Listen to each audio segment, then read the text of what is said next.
ia berikan isyarat wa qula ana ma'aka bil yatimi bil jannah hakaza. Para sahabat, itu nanti di sorga saya beserta orang-orang yang suka nyantunin anak yatim, yang suka memelihara anak yatim, maka aku akan ditempatkan di dalam sorga. Rasul kasih isyarat dengan ini, hakaza, seperti ini. Ana ma'aka bil jannah hakaza, saya seperti penyantun anak yatim di dalam sorga seperti ini. Kemudian Rasul renggangkan sedikit. Artinya apa? Kalau mau tetanggaan dengan baginda Nabi, mau dapat tetanggaan jiran dekatan dengan Rasul di sorga, ada anak yatim di situ tiket. Ada anak yatim, anak jiran tetanggamu sebagai tiketmu, maka sangat beruntunglah orang-orang ketika Allah bukakan hatinya. Ada anak yatim di samping rumahnya, di dekat rumahnya, bahkan di korong kampungnya, Allah bukakan hatinya untuk menyantuni anak yatim tersebut. Itu merupakan tanda rahmat Allah sedang jatuh kepada dirinya, karena Allah ingin melihat dia bertetanggaan dengan baginda Rasul di dalam surga. Itu harus kita imani. Tapi yang paling bagus, jemaah yang dimuliakan Allah, keluarga kita bisa dikatakanlah Allah berikan kelebihan harta dibandingkan saudara kita yang lain. Yang paling bagus menyantuni anak yatim adalah memang diperhatikan kebutuhan dia. Artinya apa? Ada anak yatim di situ, fasilitasilah dia. Kalau dia pendidikan, sekolahkanlah dia. Fasilitasilah kebutuhan dia sampai dia dewasa. Itu baru mantap. Ketika kita tidak mampu itu, tidak apa-apa seperti itu. Tapi kebutuhan dia. Karena begitulah Rasulullah SAW. Beliau tidak mau ada di situ anak yatim yang ternyata kebutuhannya itu tidak diperhatikan oleh orang-orang beriman. Maka jangan berbahagia pada orang kaya ketika dia menikmati harta kekayaan tersebut. Apa yang didapatkan titipan Allah, ternyata anak yatim di kiri kanan rumahnya itu masih merasa kelaparan. Alat tulisnya tidak dapat. Orang sekolah dia mencari makan. Maka di situ nanti akan berbahaya. Oleh karena itu kami sampaikan di awal tadi, mas'ulun akan ditanya semua. Karena semua titipan yang kita dapatkan itu sebagian ada hak dan juga milik orang lain. Maka jamaah kaum muslimin, Shahihul Bait yang dimuliakan Allah Subhanahu wa taala. Hari ini kita buktikan, kita wujudkan. Walaupun mungkin kita belum sampai ke derajat apa yang sudah disampaikan oleh baginda Rasul, hari ini kita mulai bahwasanya kebahagiaan kita ketika kita merasa kelebihan harta dan kenikmatan rezeki yang Allah titipkan, kita coba undang anak yatim karena di situ ada keberkahan.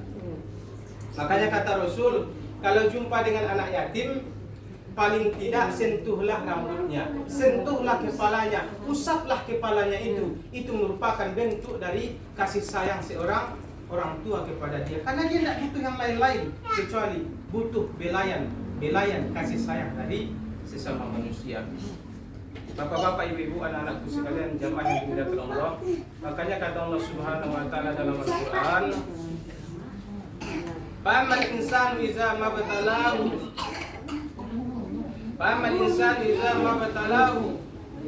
Rabbuhu fa'akramahu wa na'amahu fayaqulu Rabbi akraman.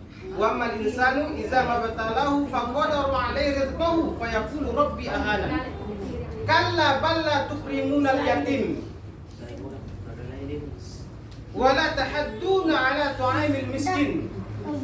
Kata Allah dalam surat Al-Fajr, salah satu yang akan mengundang kemurkaan Allah, ya, termasuklah orang kaya yang ketika dia banyak berkeluh kesah. Banyak non kayu tapi masih tidak senang kan? Itu digambarkan Allah dalam surah Al-Fajr. Salah satu penyebabnya adalah kalla balla tukrimunal yatim. Karena memang tidak menghormati dan tidak memuliakan anak yatim. Orang yang tidak mau memuliakan dan menghormati anak yatim dan menjadikan itu tiket mereka ke surga, maka Allah akan berikan keluh kesah di dalam jiwanya. Itu pasti. Itu Al-Quran. Maka hari ini sudah kita mulai dan sudah kita coba. Mudah-mudahan berterima di sisi Allah Subhanahu wa taala. Sesuai dengan niatan kita membuat acara ini, kita ingin minta berkah dari Allah. Karena kita namanya hamba. Yang namanya minta kepada Allah berarti harus ada sesuatu yang kita korbankan. Karena tidak mungkin kita meminta tapi tidak mau berkorban, itu namanya orang pelit. Kita korban sesuai dengan syariah. Kita undang anak yatim dan kita jadikan mereka di sini sebagai wasilah minta keberkahan kita kepada Allah Subhanahu wa taala. Dan kita mendoakan kepada Allah supaya apa-apa yang kita lakukan hari ini berterima. dan tentunya sesuai dengan niatan kita. Apa yang kita buka usaha di sini seperti klinik kecantikan nanti berkah. Apa-apapun yang dihasilkan dari sini berkah. Amin. Arti keberkahan apa? Akan mendekatkan dan menambah ketakwaan kita kepada Allah. Allah. Kalau tidak menambah ketakwaan harta yang Allah titipkan dan kita dapatkan dari Allah, itulah yang disebut dengan istidraj. Banyak yang kaya tapi kekayaannya tidak mendekatkan diri kepada Allah, itu istidraj. Dan itulah yang paling kita takutkan ketika harta berlimpah, kesehatan membaik, ilmu bertambah, tapi menjauhkan itu semua kita dari Allah. Itulah yang disebut istidraj. Itulah yang selalu kita berlindung kepada Allah dari sifat buruk dan sifat yang sangat mengerikan seperti yang sudah disampaikan oleh baginda Rasulullah Sallallahu Alaihi Wasallam. Kemudian selanjutnya jamaah yang dimuliakan Allah, ini ada sedikit mungkin sama-sama nasihat lah untuk kita semua. Apa itu anak?